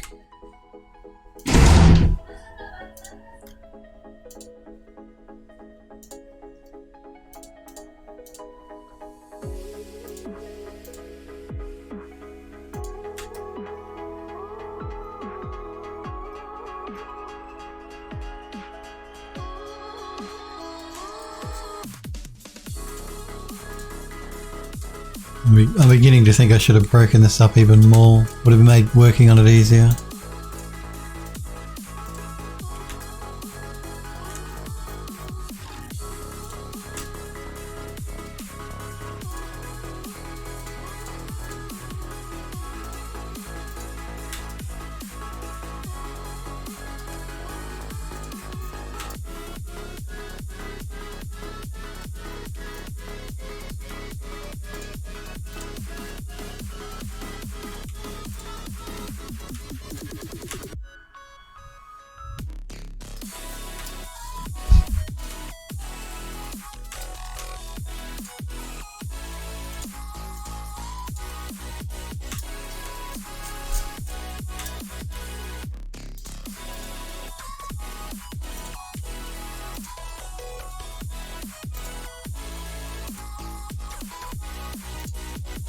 I do not really like that. Let's undo that.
Healthwood says, how much is there left to do in terms of 3D assets for the game?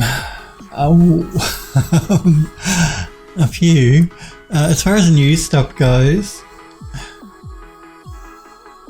not a lot, but there's still a lot of assets that need to be brought into the engine that have already been created and textured, actually. They just need to be imported, and then we need to set them up actually inside the editor. But as far as new assets go, yeah, not a lot, really, that I can think. There's always going to be bits and pieces that we're going to need to work on because I won't know I need them until I actually start setting up scenes. Like I can start setting a scene up and I can think, oh, I would really like this object to be in the scene, or I'd like to put this here. And then I'll have to create it and I'll have to texture it. But from the roadmap that the guys and I have planned out, yeah, most of the assets are created and they're textured. They just need to be imported and set up. So not a lot, really.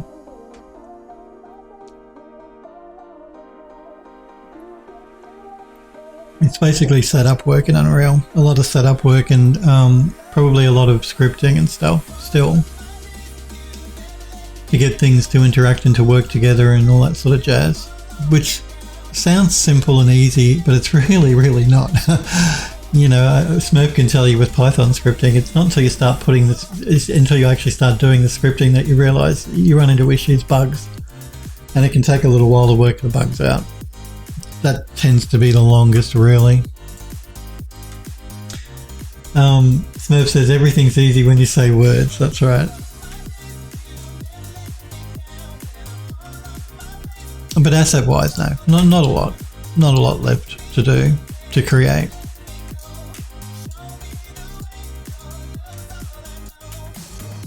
And yeah, we don't show I don't show the scripting and the blueprint stuff on stream because it's boring for you guys to watch. It's boring to see Phil sitting here staring at a screen trying to work out what a bug is in programming for hours on end. So I only show you the sexy stuff on stream, the modeling and the texturing.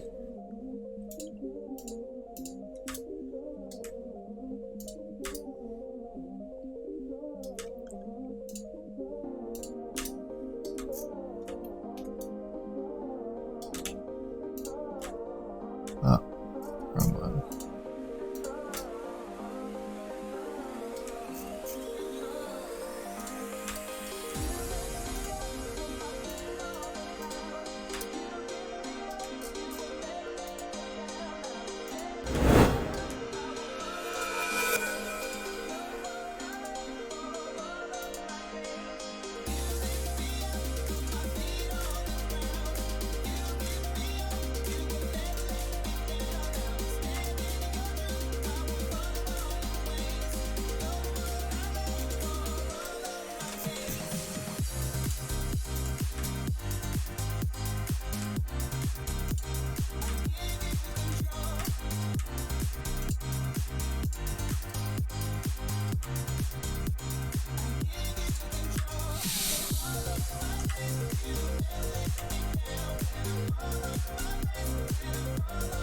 Helpwood says, I mean, you said that, yet we're still all here sitting here watching you.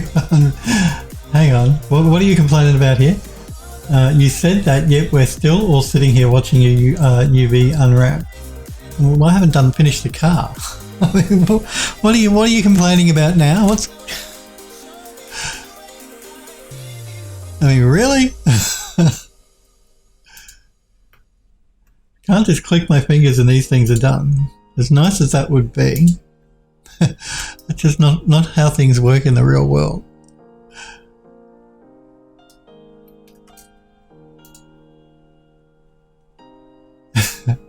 You being is the fun part, Android Lust says. Well, I think Edo would agree with you, but I don't consider it fun personally.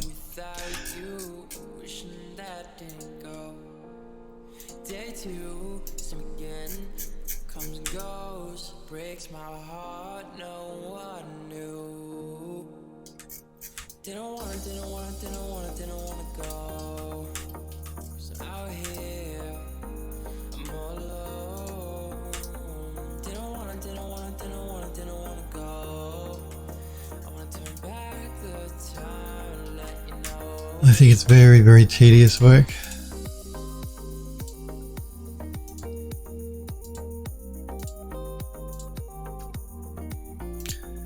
And this program makes it 10 times easier and better than if I had to do this all in Max by hand. So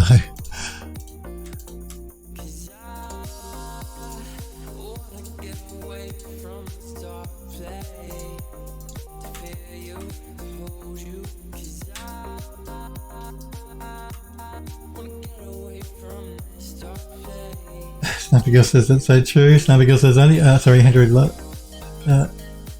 Snappy Girl says only wants to show us the sexy stuff and yet showing us UV mapping. I know. But it's an important part of 3D modeling, and you want a good overall rounded experience, don't you? You want me to show you your, everything. Well, not everything, but an overview of what you should be doing when you're doing 3D modeling.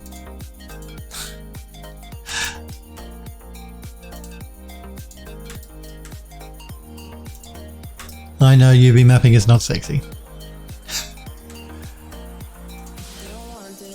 The bit, I think, what I find the most pleasurable about doing 3D modeling, the bit that I like the most, is probably the texturing, to be honest. Like the modeling, the UV mapping, it's the texturing that I enjoy the most. So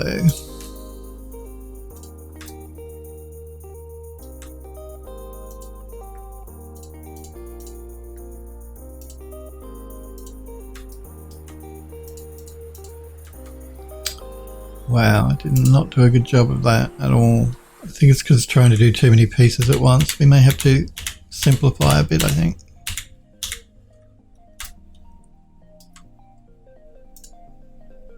Let's start with just this bit.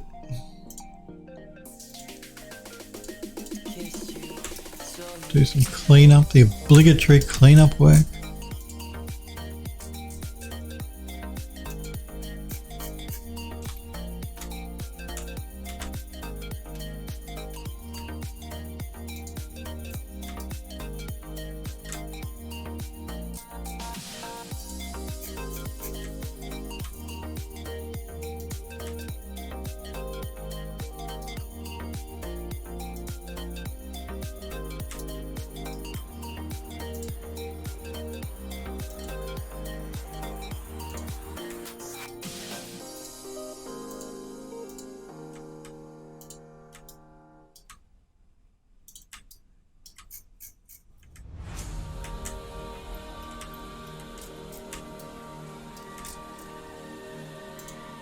Let's try doing these one at a time and see who has an easier time of it. It's a really strange shape though, so I'm not surprised it's having an issue. Mapping it properly.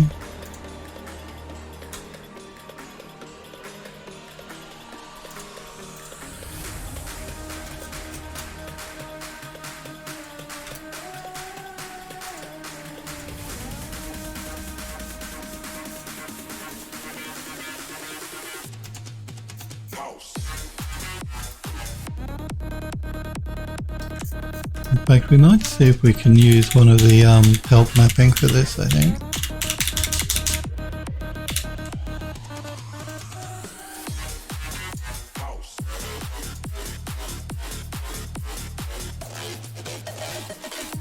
Yeah, help mapping will give us a cleaner result.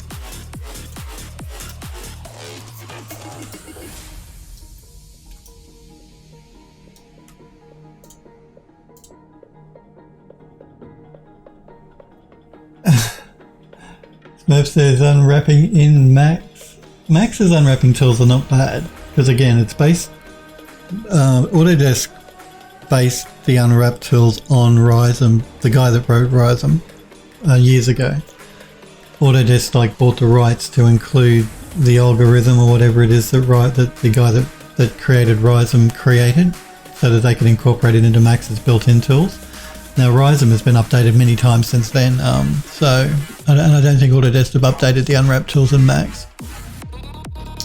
So Rhizome will always be better, the dedicated program, but it is based on Rhizome, basically. So. Helpwood says I've been lied to, copy. Hellforge says, Phil, how do you feel about a 3D modeling stream for channel points? Like model an asset for the game on stream when someone redeems it with points. I'm not quite sure what you mean, Hellforge. Like model an asset for the game on stream when someone redeems it. That's what I'm doing all the time though, isn't it? Isn't that what I show you guys now? Yes, I'm not quite sure what you mean. Are you talking about letting someone decide? Geez, I did a terrible job. Decide what model for the game, or yeah, I just don't know.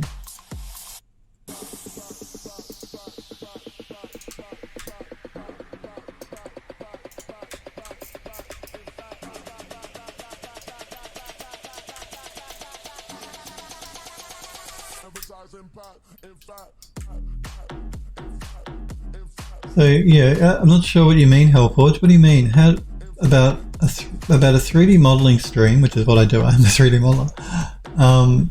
For channel points, like model an asset for the game on stream when someone redeems it. So what? You're less interested in watching me texture, and you want to watch me model. Hellforge says you normally do the texturing and UVing, but not actually do the modeling part on stream. Okay. Well, you guys that have been with my stream from the beginning, you guys saw me create the, I have modeled on stream. When I created the Baroque Garden Terrace, that was all modeled on stream. We could do that. I consider watching people model a bit more boring. I mean, I'm not saying that UV mapping is exciting to watch either, but I think texturing is probably the most exciting part of it all. I'll consider that. I have done it before on stream though. That's my point. Not so much for the game here, because there's so many assets that need to be done. I've tended to model them off stream and just, like I said, do the texturing and the UV mapping on stream. But I have done it before. I did it for the Baroque Garden Terrace. We basically modeled, textured and set that scene up live on stream on Twitch. It's just been with the game that I haven't tended to do it.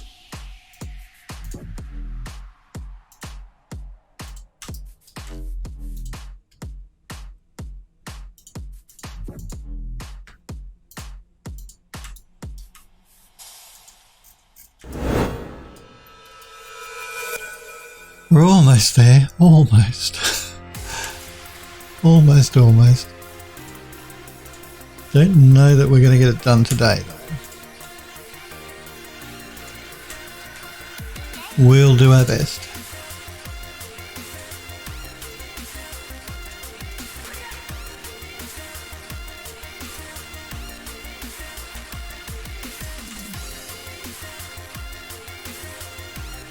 Almost there 2 years later. Well, you can't rush these things. You guys know that.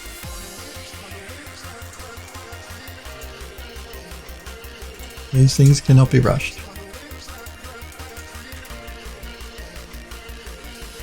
Did not do a great job. Let's try a different unwrap on this one.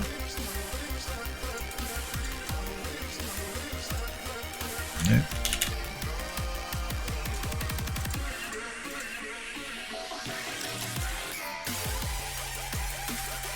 That's better. I knew that this would be fiddly. I did warn you guys that this is why I left this part to last, because I knew it was going to be a nightmare.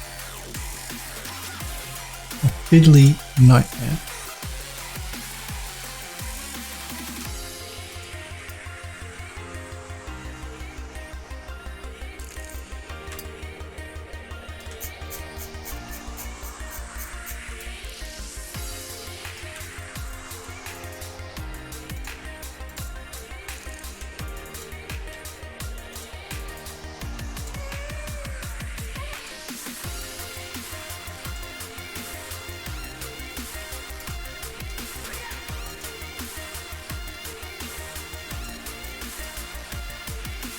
Got a little bit of stretching happening there, but not too much.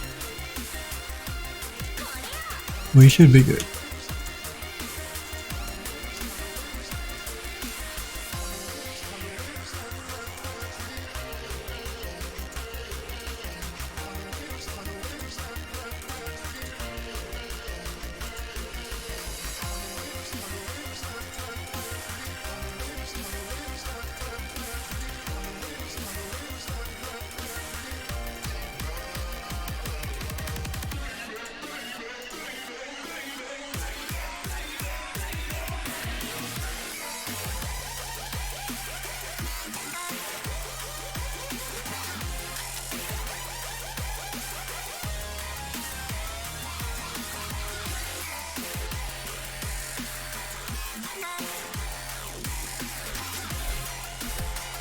I was just getting a bit confused there. I didn't know what I'd done.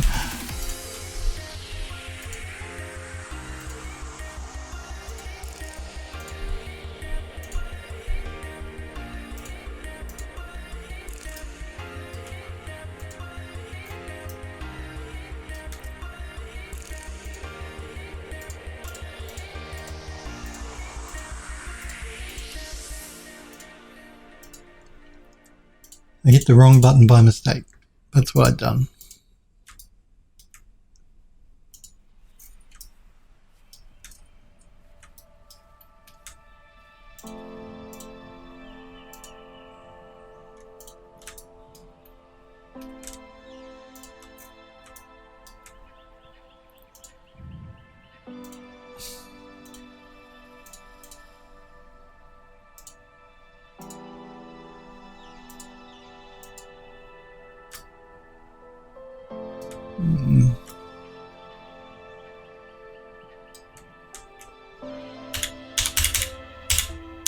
Let's try a different unwrap on this one.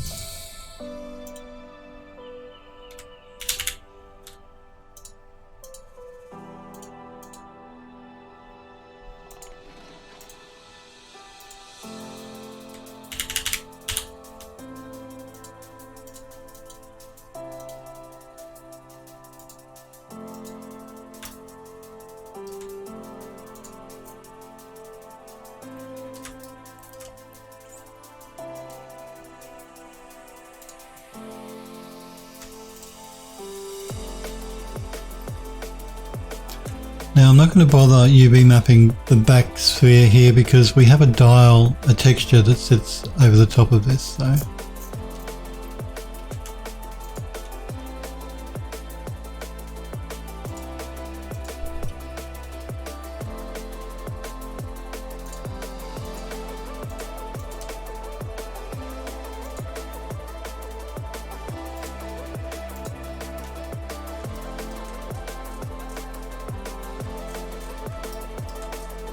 Let's do a little bit of cleanup by hand.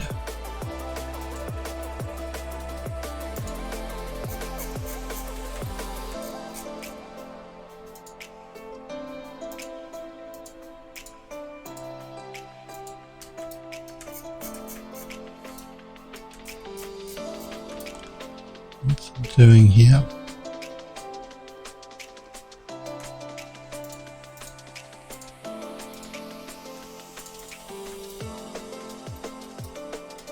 Why is that causing an issue? Shouldn't be.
that one.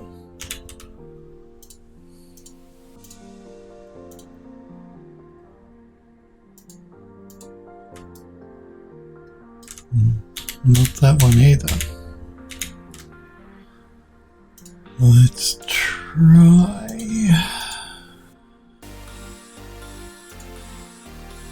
Nope. Nope.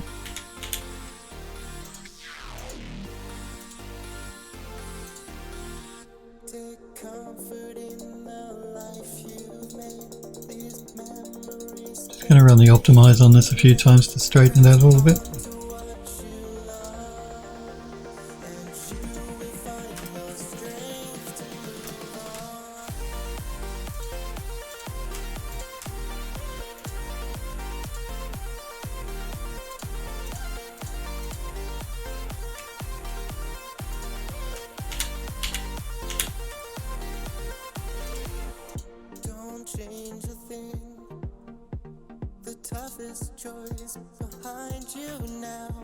Yeah, again, we're getting a little stretching happening here, but I think it should be alright.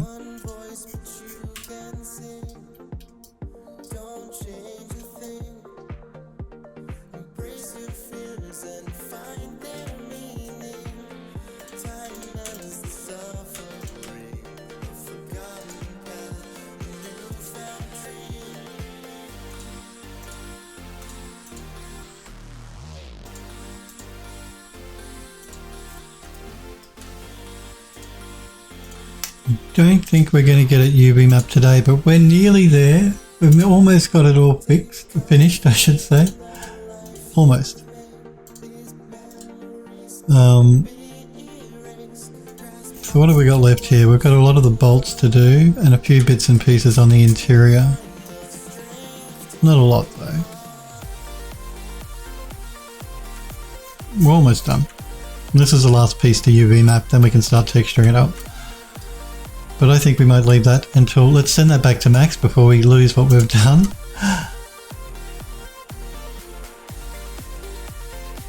And I must remember when I redo it next week, we have to go from new to edit, otherwise we'll lose what we've done.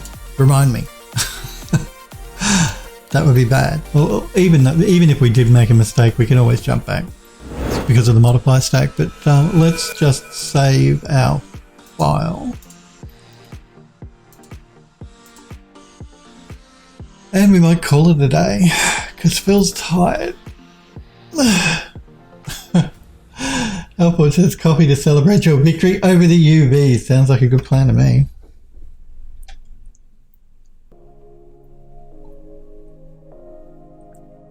I do want to thank you guys so very much for being here and hanging out with me and watching.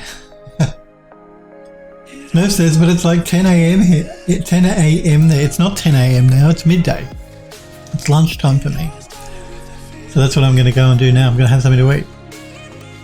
He didn't know I didn't finish. I almost finished. We got 3/4 of the way there. On Monday next week, we'll finish the last quarter of UV mapping. Then we're going to jump into Painter and do some texturing. But before we do the texturing, I do have to do some vertex coloring so we can break up the texture map in Painter. So yes, one quarter left of UV mapping, and then we're done with UV mapping. It was always going to be a major pain doing the car because it's so fiddly and detailed. So the UV mapping was always going to be a major pain, but we're nearly there. One quarter left. 3/4 isn't victory, Starbuck says. You guys have a great weekend. Stay happy, healthy, and safe. I will see you all again on Monday next week at 5 p.m. Pacific, and we will finish UV mapping the car. We will get it done on Monday next week, UV mapping anyway. It's 4 a.m. there, Halfwood says. See you guys next week. Have a great weekend, guys.